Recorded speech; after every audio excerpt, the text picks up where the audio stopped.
வணக்கம். இன்றைக்கி நம்ம பார்க்க போகிற ரெசிபி என்னென்னா, ரொம்ப ஈஸியாக பண்ணக்கூடிய 2 வகையான ஈவினிங் ஸ்நாக்ஸ் எப்படி செய்யலாங்கிறத பார்க்கலாம்.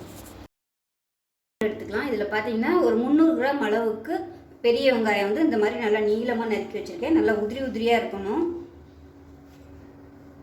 இந்தளவுக்கு நல்லா நைஸாக கட் பண்ணிக்கோங்க.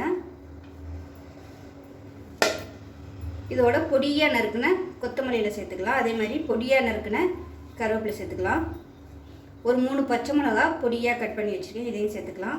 இதோட சும்மா ஒரு அரை டேபிள் ஸ்பூன் வர மாதிரி துருவின இஞ்சி ரொம்ப பொடியாக கட் பண்ணிக்கோங்க. பெருசாக இருந்தால் வாயில் கடிபடும். இந்த மாதிரி இருந்துச்சுன்னா ஒன்றும் தெரியாது. இது விருப்பம் இருந்தால் சேர்த்துக்கோங்க, இல்லைன்னா விட்டுடலாம். இப்போ இதில் மிளகாத்தூள் சேர்த்துக்கலாம். காரத்துக்கு ஏற்ற மாதிரி மிளகாத்தூள் சேர்த்துக்கோங்க. நான் வந்து ஒரு 1.5 டேபிள் ஸ்பூன் அளவுக்கு சேர்க்குறேன். இதோட 1/4 டேபிள் ஸ்பூன் மஞ்சள் சேர்த்துக்கலாம்.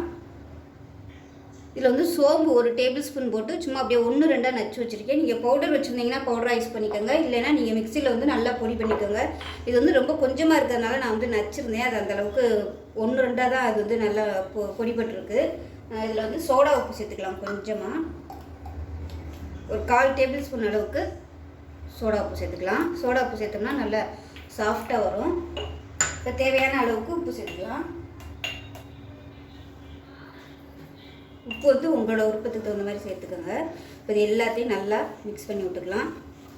ஏன்னா அடுத்து வந்து நம்ம கடலை மாவும் அரிசி மாவும் சேர்க்க போகிறோம். அதுக்குள்ளே இது எல்லாத்தையும் நல்லா அந்த மசாலா எல்லாமே மிளகாத்தூள் எல்லாம் ஒன்றா படுற மாதிரி மிக்ஸ் பண்ணி விட்டுக்கலாம்.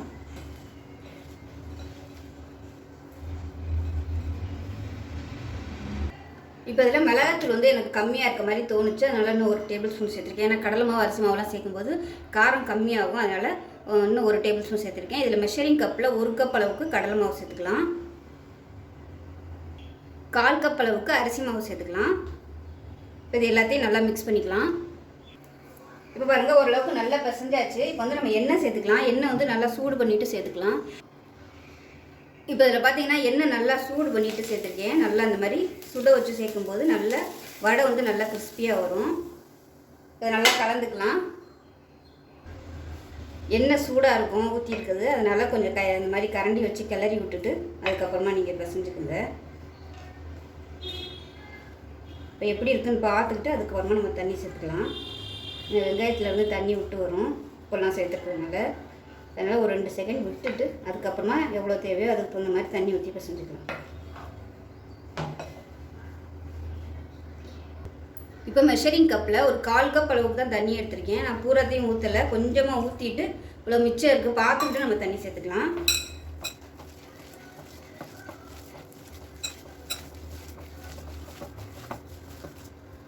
எல்லாமே கலந்துட்டேன். ரொம்ப அப்படியே வருங்க கெட்டியாக இருக்குது. அதனால் எடுத்து வச்சுருந்த தண்ணியும் ஊற்றிக்கிறேன். மொத்தம் 1/4 கப் அளவுக்கு ஊற்றிருக்கேன். இது சரியாக வரும்.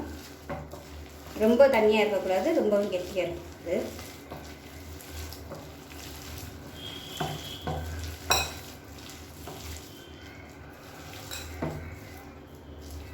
இப்போ பாருங்கள் சரியான பதத்தில் இருக்குது. பாருங்கள் கொஞ்சம் அப்படியே பிசு பிசுன்னு இருக்குது. அதே சமயம் ரொம்பவும் கெட்டியாக இல்லை, ரொம்பவும் இலக்கமாகவும் இல்லை. இது வந்து கரெக்டான அளவில் இருக்குது. நம்ம உருட்டி போடுறதுக்கு கரெக்டாக இருக்கும். இப்போ வந்து நம்ம சின்ன சின்னதாக முதலே வந்து உருட்டி வச்சுக்கணும். உருட்டி வச்சுட்டிங்கன்னா உங்களுக்கு எண்ணெய் காயவும் எடுத்து போடுறதுக்கு சரியாக இருக்கும். ஏன்னா நீங்கள் எண்ணெயை காய வச்சுட்டு இப்படி எடுத்து உருட்டிட்டு இருந்தீங்கன்னா உங்களுக்கு எண்ணெய் காய்ச்சி போகும். ஒன்றுன்னா நம்ம புடையில டைம் ஆகும். இது மாதிரி உருட்டி வச்சுட்டோம்னா ஒன்றும் சொன்னாப்புல எல்லாமே வந்து ஒரே ஹீட்டில் வேகும். இந்த மாதிரி தட்டிக்கணும். வடையாக போடுறதுனா இப்படி தட்டிக்கலாம். உருண்டையாக உருட்டி போடுறதுனாலும் நீங்கள் போட்டுக்கலாம். இந்த மாதிரி வடையாக தட்டி போட்டிங்கன்னா நல்லா கிறிஸ்பியாக இருக்கும். இப்போ இதை சின்ன சின்னதாக வடையாக தட்டிட்டு பார்க்கலாம். இது வந்து டேஸ்ட் பண்ணி பார்த்துக்கோங்க உப்பு எப்படி இருக்குன்னு. உப்பு காரம் எல்லாமே கரெக்டாக இருக்கான்னு பார்த்துக்கிட்டு பத்தலைன்னா நீங்கள் இப்போவே சேர்த்துக்கலாம். இப்போ பாருங்கள் எண்ணெய் நல்லா சூடாயிடுச்சு. நான் வந்து வடையாகவும் தட்டி வச்சுருக்கேன், சின்ன சின்ன உருண்டையாகவும் உருட்டி வச்சுருக்கேன். எது விருப்பமோ நீங்கள் அதுக்கு தகுந்த மாதிரி போட்டுக்கலாம். அதே மாதிரி வடையை தட்டும் போதும் சரி உருட்டும் போதும் சரி ரொம்ப அழுத்தி வந்து இப்போ எதுன்னு கூட சாஃப்டாக அப்படியே இது பண்ணணும்.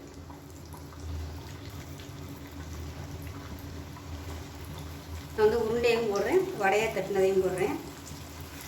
வடையை தட்டினீங்கன்னா நல்லா இன்னும் கிறிஸ்பியாக இருக்கும் உருண்டையாக உருட்டி போடுறத விட. அதே மாதிரி சின்ன சின்னதாக உருட்டி போட்டிங்கன்னா தான் டேஸ்ட்டாக இருக்கும்.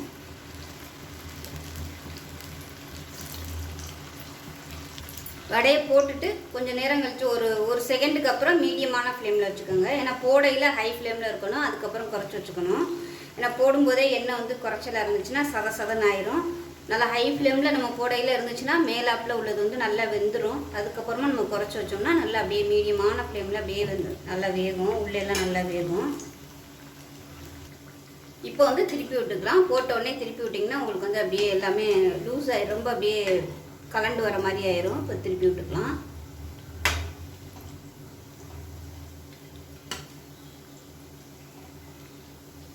உங்களுக்கு எந்த அளவுக்கு கிறிஸ்பியாக வேணுமோ அதுக்கு தகுந்த மாதிரி நீங்கள் போட்டு எடுத்துக்கலாம். இப்போ பாருங்கள் வடை அருமையாக ரெடி ஆகிடுச்சு பாருங்கள். உங்களுக்கு வந்து எந்த மாதிரி கலரில் வேணுமோ நீங்கள் அதுக்கு தகுந்த மாதிரி எடுத்துக்கலாம். எனக்கு வந்து இந்த மாதிரி கொஞ்சம் முருகலாக இருந்தால் தான் பிடிக்கும், அதனால் நான் வந்து இந்த கலரில் எடுத்துக்கிறேன். பாருங்கள் சூப்பராக இருக்குது பாருங்கள். மீடியமான ஃப்ளேமில் இந்த கலரில் வர அளவுக்கு எடுத்துக்கோங்க. இந்த மாதிரி வந்துச்சுன்னா தான் கொஞ்சம் டேஸ்ட்டாக இருக்கும். நீங்களாம் எப்படி சாப்பிடுவீங்க அப்படிங்கிறத ஒரு மிக்ஸி ஜார் எடுத்துக்கலாம். இதில் மெஷரிங் கப்பில் 1/2 கப் அளவுக்கு சர்க்கரை சேர்த்துக்கலாம். இதோட ஒரு ஏலக்காய் சேர்த்துக்கலாம். ஒரு முட்டை வந்து உடைச்சிட்டு சேர்த்துக்கலாம். இப்போ இதை நல்லா அரைச்சிட்டு வந்துட்டு பார்க்கலாம். இப்போ நல்லா அரைச்சாச்சு.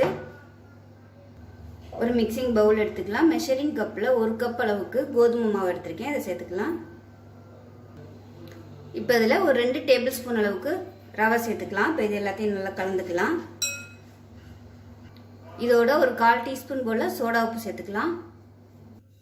இது எல்லாத்தையுமே நல்லா மிக்ஸ் பண்ணிக்கலாம். இப்போ இது எல்லாமே நல்லா மிக்ஸ் ஆகிடுச்சு. இப்போ நம்ம அடித்து வச்சுருந்த முட்டையும் ஜீனியையும் சேர்த்துக்கலாம்.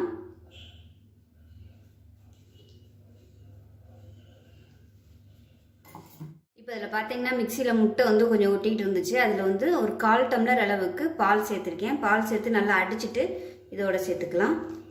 பால் சேர்த்திங்கன்னா நல்லா சாஃப்டாக வரும். பால் வந்து ஆப்ஷனல் தான், இல்லைன்னா இதுக்கு பதிலாக நீங்கள் தண்ணி கூட சேர்த்துக்கலாம். பால் சேர்க்கையில் மொத்தமாக அப்படியே ஊற்றிடாதீங்க, கொஞ்சமாக ஊற்றிட்டு பத்தலைன்னா அப்புறம் சேர்த்துக்கலாம்.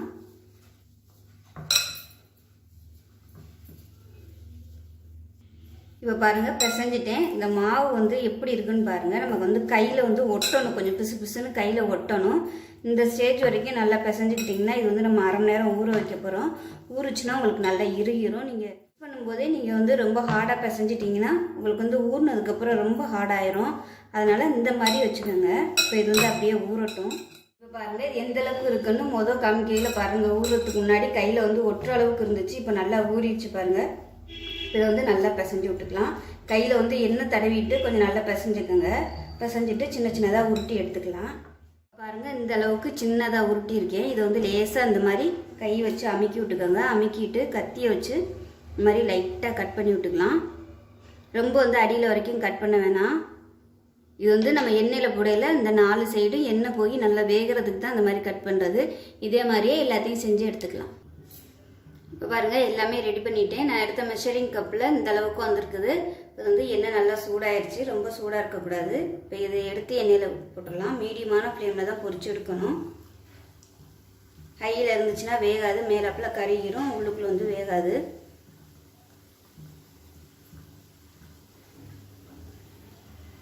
அடுப்பு நல்லா குறைச்சி வச்சுக்கோங்க. குறைச்சி வச்சுட்டு நல்லா திருப்பி திருப்பி விட்டு ஒரே மாதிரி கோல்டன் கலரில் வரவும் எடுத்துக்கலாம். நான் வந்து இன்றைக்கி கோதுமை மாவில் பண்ணியிருக்கேன். இதே ரெசிபி வந்து மைதாலையும் பண்ணலாம். மைதாவில் பண்ணிங்கனாலும் இன்னும் சூப்பராக இருக்கும். இப்போ பாருங்கள் நல்ல ஒரு கோல்டன் கலரில் வந்துருச்சு பாருங்கள். ஒன்று சொன்னாப்பில் ஒரே கலரில் வந்துருச்சு. இதை வந்து எடுத்துடலாம். நான் வந்து அடுப்பு நல்லா குறைச்சி தான் வச்சுருக்கேன். இது ரொம்ப முக்கியம். இது வந்து சூடாக இருக்கையில் கொஞ்சம் அப்படியே வதக்குன்னு இருக்கும். சாஃப்டாக ஆறுனதுக்கப்புறம் தான் நல்லா மொறுன்னு வரும்.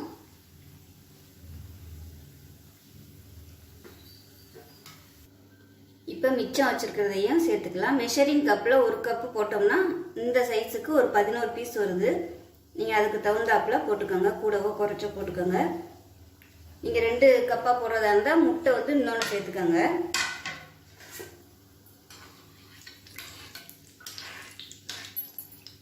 இப்போ பாருங்கள் பார்க்குறதுக்கே எவ்வளோ அழகாக சூப்பராக இருக்குது பாருங்கள். டேஸ்ட்டும் பார்த்திங்கன்னா நல்லா அட்டகாசமாக இருக்கும். நல்லா ஹெல்த்தியாக செஞ்சுருக்கோம்.